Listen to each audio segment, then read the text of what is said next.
As they joked for the cameras in the Oval Office on Monday, it may have been easy to forget the recent rocky ride that brought Haider Al-Abadi to the White House.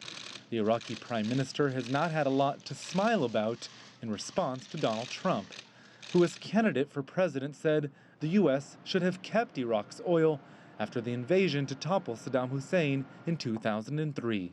It's a position he's repeated since taking office. If we kept the oil, you probably wouldn't have ISIS because that's where they made their money in the first place. So we should have kept the oil. But, okay. Maybe you'll have another chance. Trump's Defense Secretary General James Mattis had to clarify that the Americans had no intention of stealing Iraq's oil before his first trip to Baghdad. The Iraqis were equally unsettled when their country was included in a list of 7 Muslim-majority nations whose citizens were banned by the Trump administration from entering the U.S. Al-Abadi telephoned Trump to complain, then met his vice president Mike Pence in Germany a week later.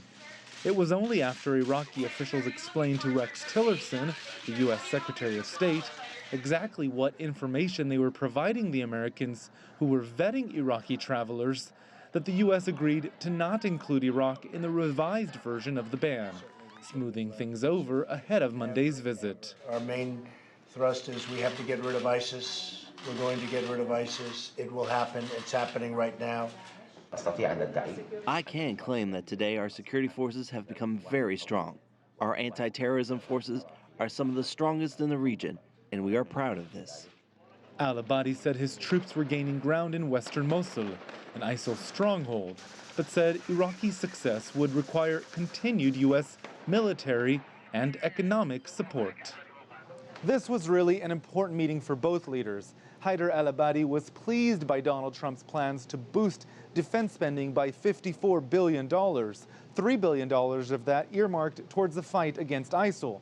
No doubt he's hoping some of that money flows into the effort in Iraq. And as for Donald Trump, well, he needs a win. He made defeating ISIL and doing so quickly a campaign pledge. His approval ratings are at their lowest level yet. Doing so could give him the bounce he's been waiting for. Roee, Ruttenberg, CGTN in Washington.